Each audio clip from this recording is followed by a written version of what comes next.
I'm getting sick of this.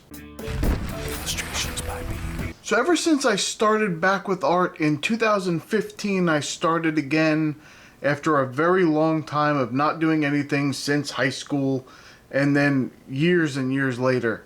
I was always heard, okay, I want to learn some watercolor stuff. Just get the student grade watercolor paper and then practice on that, and then get the regular, the good stuff when you're ready to do something big, some finished pieces. That's what you do then. There's no such thing as student grade watercolor paper. I want to make this very clear. I have proof that there is no such thing as student grade watercolor paper. That's a lie. The whole industry is lying to you. That is not a thing. Here's the truth. If you use pulp paper, which is what they call student grade, you will never achieve the same effect of the quality of the technique that you're trying to accomplish as you would on 100% cotton watercolor paper. You can't do it. It's impossible. I've heard a lot of people say that this book, they love it. It's great. It's the best student grade watercolor book that you can get. The Global Arts Travelogue book. It sucks. I'm not saying that you can't use it for some pen and ink and doing that kind of stuff. Maybe some colored pencil or something like that. Go for it. Some graphite. You could probably do that kind of stuff. Maybe even a light line and wash. Just something to get some color on the paper. One swipe. That's it. But let me show you what happens here. This is a drawing that I did using this paper. It's a line and wash of a bird. Now I want you to keep this picture in your memory. I used the exact same technique on the Etch-a-Sketchbook cold press watercolor paper. That is the same exact technique I used in the other book. You tell me which one looks like it's done better. So if I put these side by side, can you tell which one is done on professional watercolor paper, 100% cotton, and which one is done on student grade garbage paper? I used the same exact technique on both of those. It was nothing different. I didn't do anything different. The fact is, it's a lie. I spent so much time on pulp paper trying to... I don't understand. This person over here is doing wonderful things with their watercolor paper. All these techniques, these glazes and these layering, and I don't understand why I can't do it. You can't do it on the pulp paper. You have to get real cotton watercolor. So here's the thing. If you want to learn how to use pulp paper and get some good results on pulp paper, then only work with pulp paper. Don't pretend like you're practicing for something else. Use the pulp paper if that's what you want to use. If that's all you can afford, that's fine. No one's judging you for that. If that's what you can afford, that's what you use. But don't think that you're practicing for when you move over to the expensive stuff.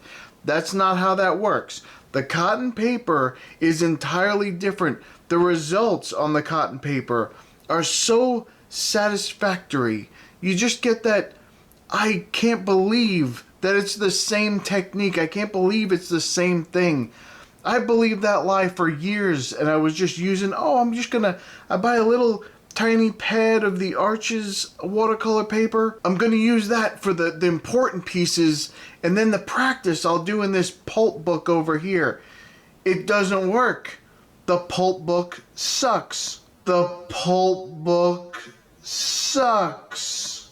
I don't know who thought up this lie, but they did. Now I'm going to take this a step further. Here's the thing. Even when you have different cotton watercolor papers, they're all different. They all act different. They are all made different. They have different formulation. They are used in a different way. There is a woman, her name is Lizzie Harpers. She's an amazing botanical watercolorist. I love watching her work. She's one of my favorite artists. What she likes to do is she likes to put down the details first. Usually when you're taught watercolor, you do the washes, you put the details in at the end. You go from light to dark, and that's how you work. That's not what she does. She works from dark to light. So she puts in the details first, and then she goes over it with the wash of the color and wants to retain the details. Now, if you know anything about watercolor, you know that you always activate the colors underneath when you go over it with water. And she does, but it's so subtle on the paper that she likes that when she goes over it, it just softens the details a little bit, but they're still there, so it looks more realistic versus putting in a harsh detail afterwards where you have a harsh line and now all of a sudden it doesn't look as realistic. So she would use the Fabriano Artistico 100% cotton watercolor paper. The thing is, people didn't like it because the arches, that's the stuff. That's the stuff where you can soften the edges immediately. You can put something on, reactivate it, soften it, move it around on the page. It sits on top a little bit nicer. And that's what Fabriano was trying to emulate. So they changed the formulation of their paper. They started doing that way. At least that's my interpretation, is that they were trying to emulate that because they did change the formulation to make their paper do that more. Well, she hated that and she said, no, I'm never going to use that paper. And again, I've got to find a new one. And if you go to her channel, I might put that in the link below.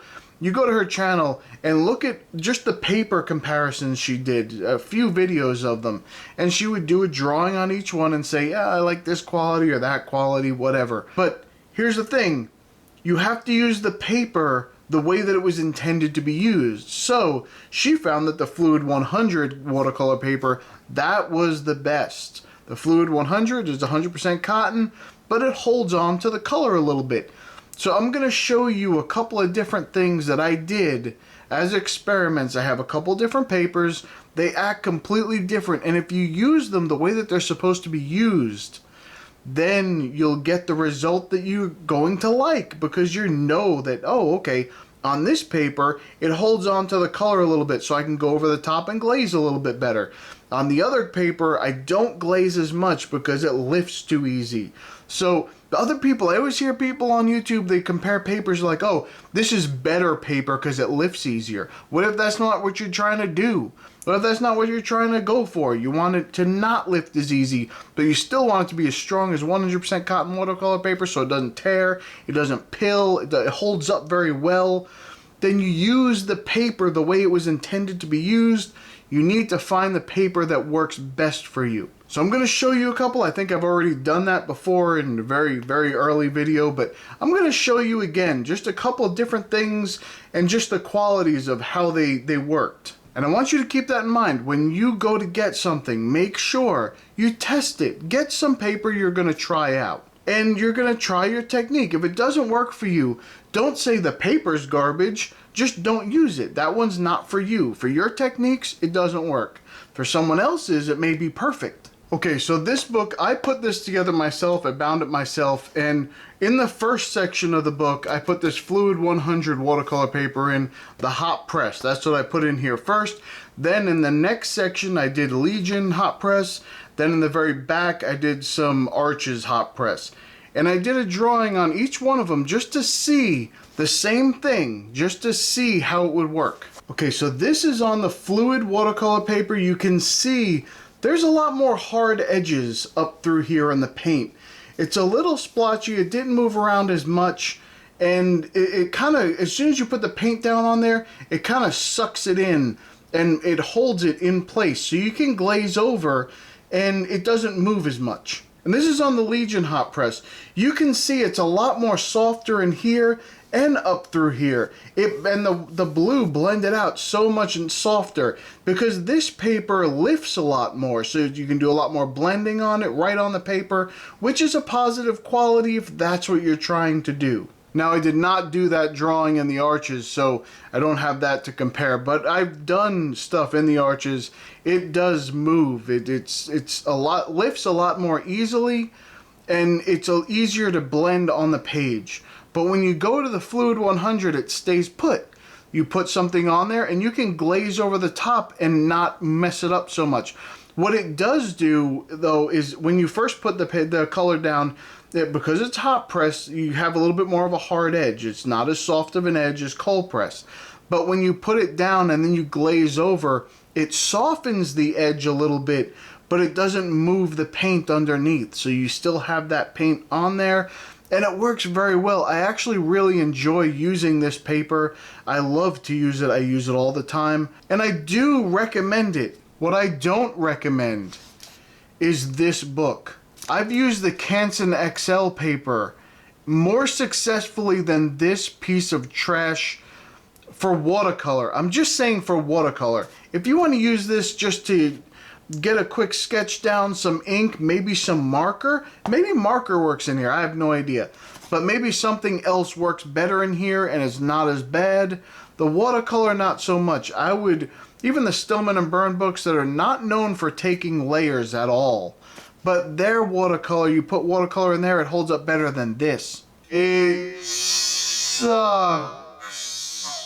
So save this for something else if you like this book, if you like the size, or I don't know what else you would like about it, but if that's what you like about it, use it for something else. I would not recommend getting this, but I will put a link down below for those of you who do like this book and would like to help me out a little bit. The moral of the story is use things for what they're designed to be used for, and always throw this in the garbage. So thumbs up the video if you're going to use the right things for the right job and not be one of these morons who says, oh no, this paper's better and that paper's worse. And this. It just has to do with what you're doing when you talk about 100% cotton watercolor paper. If you're talking about garbage pulp paper, some of them are absolute trash. Some of them are actually okay. This is the Handbook Field Journal, and this has the regular fluid pulp paper in it, not the Fluid 100, the fluid pulp paper. And it's not the best, but it works for watercolor. I've used it many times. It actually works decently. You can put a couple layers on it. It does have a soft glow to it.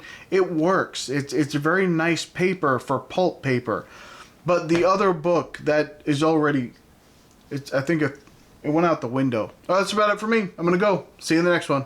Bye.